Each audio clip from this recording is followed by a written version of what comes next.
e fez um jogo duro, tá? Resultado aí, eu acho que engana um pouco, 4-1, não diz muito bem sobre o que foi o jogo, porque o jogo foi, assim, na verdade, um jogo duro, um jogo, né, próximo ali entre os dois times, ali, o Mirassol, e complicou ali a vida do São Paulo por boa parte do jogo, não é mesmo, Josu? Concordo com você. Assistiu o jogo e quem assistiu sabe, velho. Quem assistiu sabe, o São Paulo fez os últimos 2 gols no final da partida, né? E o Mirassol fez jogo duro. E como é bom ver o Reinaldo em outro time. Nossa, cara, é muito bom ver o Reinaldo jogando em outro time. E ainda assim, o nosso lateral esquerdo fez gol também. O Enzo Dias faz gol na estreia. Pô. Mais uma partidaça do Oscar, né? Que fez o primeiro gol. Parecia que tinha sido do Caleri, a gente até pensou que o Caleri tinha desencantado, mas não foi o caso. Porém, o Caleri fez o gol também, assim como o Enzo e depois o André Silva. Esses números são que valem, mas o Mirassol fez um jogo bom. O Mirassol que tem um time honesto, o Mirassol que é time de Série A, né, conseguiu subir pela primeira vez no seu centenário. E é isso, o Mirassol tem uma das melhores campanhas, então é uma vitória importante do São Paulo contra um adversário forte do Paulistão. A gente sabe que o Paulistão é um campeonato muito difícil, né? Por conta justamente de ter muitos times de Série A. E o São Paulo aproveitou o fator casa, aproveitou o fator que tem jogadores muito diferenciados, como Oscar, Lucas, Caleri e Luciano, né? O quarteto mágico ali que segue funcionando. E é isso, finalmente o Caleri desencantou.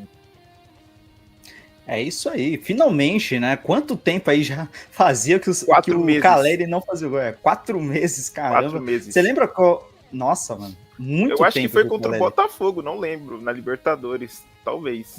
Foi esse mesmo. Eu acho que foi esse. Não, foi esse mesmo, é verdade. A última vez que o Caleri havia marcado tinha sido contra o Botafogo, no jogo que decretou a eliminação do São Paulo na Libertadores do ano passado, né? Que ele faz aquele gol de cabeça, que deu esperança e fez o jogo ir para os pênaltis. O gol e no que eu fim mais não deu comemorei nada. no Mas ano passado, velho. Realmente. Também. O gol que eu mais comemorei no ano passado foi esse do Caleri. No fim, a gente saiu triste, mas... E ele ficou todo esse tempo sem marcar um golzinho, né? O Caleri ficou todo esse tempo sem marcar um golzinho. Vou dar minha opinião aí sobre o Caleri, rapidinho, antes de falar do jogo. Que assim, o Caleri, apesar, lógico, é um centroavante, um camisa 9. Quando um centroavante de camisa 9 não tá fazendo gol, ele merece ser criticado, assim como ele foi criticado por boa parte da torcida durante esse tempo, né? Mas o Caleri, ele ainda, pelo menos, né, para justificar a sua titularidade, ele ainda, pelo menos, é um atacante que desempenha muito bem na construção de jogadas, no pivô, né, no passe também, ele melhorou bastante. Na briga com os zagueiros, ele é chato. Na briga com os zagueiros, chato. Por que o Lucas Moura chega driblando todo mundo? Porque o Caleri tá lá incomodando. O Caleri, ele não para, ele é muito forte fisicamente. Ele é chato de ser marcado, velho. Mesmo ele estando aí. E faz muita diferença. Não boa, né? Porque ele não estava fazendo gols, mas estava contribuindo dessas outras formas. Ele continuava sendo um jogador muito útil para o ataque do São Paulo. E no outro lado, o André Silva, toda vez que entra, faz gol, né? É impressionante. Exatamente. Impressionante. Thierry o André Silva brasileiro segue jogando brasileiro. bem, velho. Exato, cara. O André Silva é um outro, assim, ele... O São Paulo tá com 3 centroavantes bons, né? Vamos falar a verdade. O Caleri, ele já tem a idolatria da torcida, é o mais identificado. E tem toda essa qualidade que a gente falou, mesmo quando não está numa fase assim artilheira, né, de fazer gol sempre, ele ao menos ele sempre dá trabalho para a zaga adversária, ele facilita todo o time chegar no ataque, né? O São Paulo sem o Caleri muda o jeito de jogar e muda também a como fazer isso, né? Então acho que para começar o jogo o Caleri, ele às vezes é mais importante do que outros, né? Para começar o jogo, para que é mais aquele jogo mais truncado, o jogo mais difícil, às vezes o Caleri ele é mais importante. Por outro lado, o André Silva, entrando no segundo tempo principalmente, como entrou mais uma vez, ele sempre deixa o dele. Ele sempre faz um golzinho quando ele entra no segundo tempo. Muito bom, cara. Eu gosto muito do André Silva. Até quando ele entra e ele joga junto com o Caleri, que já aconteceu várias vezes, ele também corresponde jogando um pouco pela ponta, talvez fazendo um segundo atacante. Ele tá sempre lá, velho, no ataque, dando assistência ou fazendo gol. Ele dá um jeito. Sim, e já muda bastante a característica, né? Ele já é um jogador um pouco mais de movimentação do que o Caleri. Ele sai da área Sim, às mais vezes, né? rápido. É mais rápido que o Caleri. Então, ele, para contra-ataque, ele é um centroavante melhor, né? E é um jogador que eu vejo como sendo muito inteligente na infiltração de espaços. Ele sabe ver onde que tem um espaço livre para ele se infiltrar e conseguir receber uma bola livre. E boa parte das vezes é por conta disso que ele faz um gol. Porque ele entra no segundo tempo. Hã? Ele é canhoto, tô parando para refletir agora. Pô, difícil ver esse atacante outra característica de área ali, meio Adriano Imperador, né? Canhotinha. Do canhotinha. E aí ele entra no segundo tempo com a zaga adversária já cansada, ele que já é um jogador rápido, ainda inteligente, ele consegue aproveitar um espaço livre e por isso sempre tem feito gol quando entra no segundo tempo. Então eu acho que ele é o substituto perfeito pro Caleri para entrar durante o jogo, né? Mas com a fase artilheira que ele tá tendo, quem sabe ele acaba tendo mais oportunidades também, né? Seria interessante ver ele algum jogo ou outro no titular. De rodar elenco, né? Exato. Pô, às vezes o André Silva joga um jogo do Brasileirão, o Caleri joga um da Libertadores, e eu, como torcedor, eu fico tranquilo. Eu confio nos dois. Exatamente. E a gente ainda pode ficar mais tranquilo ainda, que ainda tem uma grande promessa que é o Rian Francisco, né? Sim. Que tá brigando aí por só de zoas também no banco. Exato.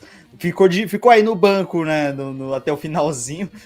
Mas o quê, né? Faz parte. Pois é, faz parte. O ZuBelGG sabe como é que é.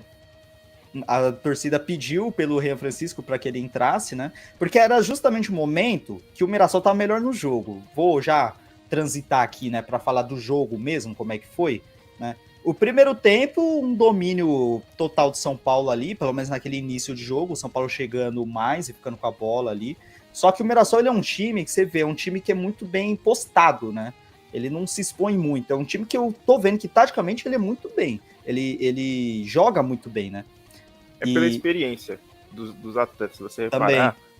Time muito experiente o Mirassol tem, cara. Querendo ou não, são jogadores assim que os torcedores dos outros times que eles passaram talvez, né, critiquem e tudo mais, porém Reinaldo, David Braz, o Gabriel, que já jogou no Bahia, no Sport, foi camisa 10 do Flamengo, são caras que têm uma rodagem, uma experiência muito grande para conseguir ajudar os jogadores mais jovens a se organizar melhor dentro de campo.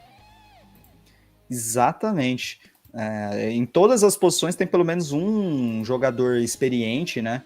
E eu acho Muralha. Que realmente é isso. O goleiro Muralha, os dois goleiros, o Muralha e o Walter. Eu acho o Walter vai melhor. Ter que tomar essa titularidade. O Walter ele merece, velho. Merece, porque assim, o Muralha não deu certo aí.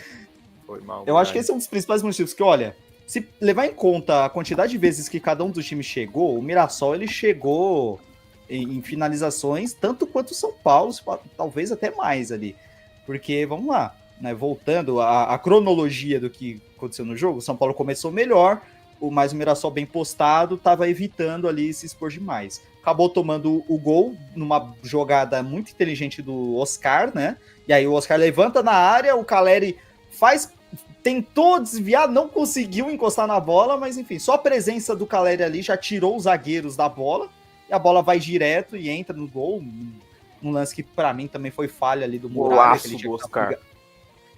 Mas o que importa é ser o golaço. Foi um golaço ali do Oscar, abriu o placar.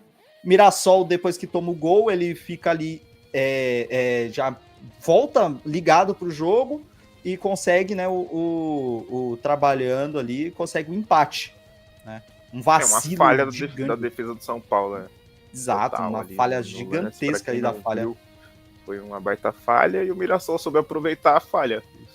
Isso é de um time honesto que entende do jogo. Total, não. A defesa de São Paulo bateu cabeça ali de uma maneira absurda. O Sabino erra o bote, né? Aí sai todo mundo livre, e o jogador que faz o gol passa nas costas do Igor Vinícius, que tava tendo que marcar 2, né? Porque como o Sabino errou, o Sabino ficou fora da jogada, o Arboleda foi marcar o que o Sabino iria marcar, e o Igor Vinícius ficou entre o atacante e o ponta que correu atrás dele. E aí ficou ali, naquele meio termo, e o jogo tem o cruzamento e o jogador do Mirassol faz o gol ali, praticamente sem goleiro, sem marcação, sem nada, né? O Gabriel Santana ali empata para o Mirassol. Mas o São Paulo não se abala, continua persistindo e consegue ali, finalmente, o desencanto do Caleri, ainda no começo antes do intervalo, né? Consegue ali o gol do Caleri, no finzinho do primeiro tempo, que, como você sempre fala, Jusso, muito importante você não ir pro intervalo empatando, né? Você conseguir esse golzinho no fim. Eu gosto, porque o time adversário ele vai pro vestiário abalado.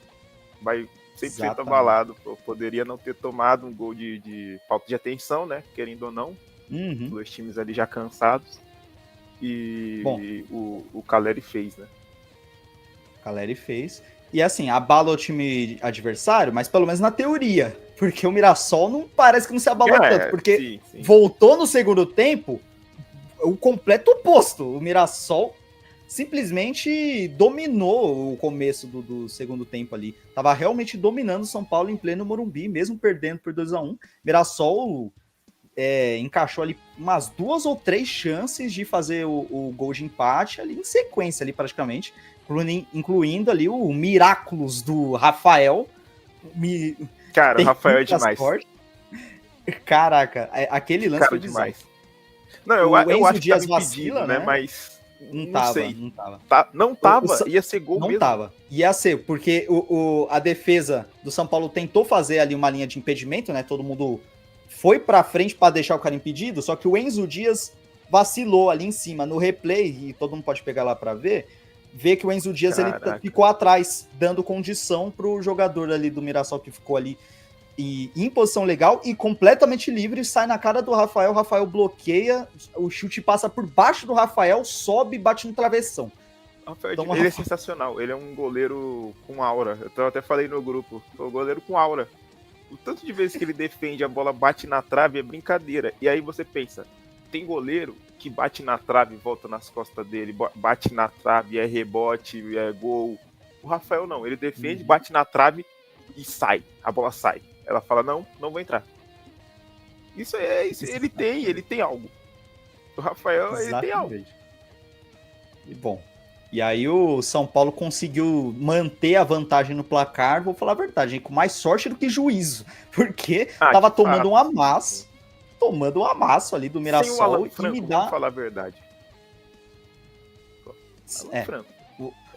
O Alan Franco ele faz falta. O Sabino não começa a temporada bem. Esse começo de 2025 não tá legal. O Sabino permanece como titular. E o Zubeldia colocou na cabeça que o Ferrarese ele é lateral direito. Óbvio que pela falta de opções na lateral direito também é justificável o Ferrarese estar jogando por ali. Mas lateral direito, tudo bem. Sim, mas é aquilo, né? Se não tivesse dado de graça o Moreira, talvez tivesse uma outra opção. Mas chegou ali. O Cedric, né? Pô, contratamos o lateral do Arsenal, velho. Agora vai! Com o Cedric! Lateral do Arsenal, cara. Pô. Você é louco, é o novo Cafu, né? Do Morumbi, não tem sei jeito. Lá, ele é do Arsenal. Arsenal e Premier League, os Gunners. Tem que respeitar. Tem que respeitar o Cedric, né? A solução da lateral direita de São Paulo. Né? Tem história sim, cara. Tava quantos meses sem jogar, velho? Já até perdi as contas. Sei lá, 1 ano. Mas ele era do Arsenal. Tava 1 ano sem jogar, mas pelo menos era do Arsenal. Então sei lá, ele era do Arsenal. Isso aí. Bom, e é isso. São Paulo só foi melhorar quando o Zubeldia, algum anjo, né? Algum desceu ali, passou a mão na cabeça do Zubeldia e iluminou a mente dele para que ele finalmente resolvesse mexer no time. Que ele tava, caraca, mano. Eu tava vendo o São Paulo tomar um empate, o Zubeldia ali. Tomou ele esqueceu. Um cochilo e tal. Ele esqueceu que podia substituir. Ele esqueceu. Aí alguém falou. Ele esqueceu. Aí ele caraca, é mesmo? Nossa. Ele só foi substituir, acho que aos 20 do segundo tempo, coisa assim, cara, inacreditável. Tem jogo que ele substitui no intervalo e tem jogo que ele faz isso. Contra o Santos, ele substitui no primeiro tempo. Contra os, é verdade. Quando é o William Gomes, ele substitui no primeiro tempo. Né? Não vou como esquecer. Né? E contra o Santos, recente, é o jogo anterior, ele faz a substituição absurda de tirar o Pablo Maia para colocar. Quem que colocou? Colocou um atacante, né? Eu sei que o Oscar virou zagueiro, para quem não viu. O Oscar virou. E aí o São Paulo tomou 3-1. São Paulo tomou 3-1. E ele fez essa substituição com 10 minutos do segundo tempo. Agora lá, o São Paulo tomando um amasso do Mirassol, ele não mexe no time, foi esperando ali, até que finalmente, né, iluminou a mente do Zubeldia, ele fez uma substituição, colocou lá o André Silva já, né? E aí o São Paulo consegue melhorar no jogo, né? Finalmente a sua primeira substituição. Foi o Ferreirinha, né? Saiu o Luciano e entrou o Ferreirinha. Com essa substituição, o São Paulo melhorou, voltou a jogar bola. O Ferreirinha entrou bem, né? Conseguiu fazer boas jogadas. E depois, ainda com a outra substituição ali, que entrou o Eric, né? Que também entrou muito bem. O Eric entrou jogando muita bola nesse jogo, contra o Mirassol. E o que já elogiamos bastante aqui, o André Silva, né? Aí com essa rapaziada que entrou, São Paulo aumenta o placar, porque o São Paulo voltou a controlar o jogo, o Mirassol já não estava mais tão à vontade como estava antes, o Mirassol teve que se expor, como o próprio atacante do Mirassol falou ali na entrevista pós-jogo, né? O Mirassol ali não é um jogo mata-mata, é um jogo de Copa, né? Então a preocupação é em somar pontos, né? Então abriu o time, se expôs na busca do empate e abriu a porteira. O São Paulo fez lá 3-4-1, fechando aí o caixão, né? Numa goleada que realmente não diz muito sobre o que foi o jogo, acaba escondendo ali o que a gente falou, que é a dificuldade que o São Paulo teve durante o jogo. Né?